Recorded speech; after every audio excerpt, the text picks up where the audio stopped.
Saudi Pak Tech Prince Fahad bin Mansoor has said that there are vast opportunities for Pakistani experts in the field of information technology, and Saudi Arabia will provide all possible support to Pakistani IT companies.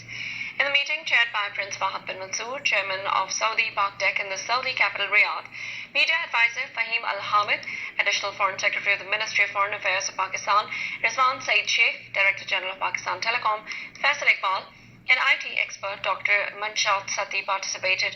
On this occasion, Prince Fahad bin Mansoor said that Saudi Arabia and Pakistan have a long-standing friendly relationship, and Saudi Arabia is providing wide opportunities in the field of IT, and the aim of Pak Saudi Tech is to provide all possible support to Pakistani companies.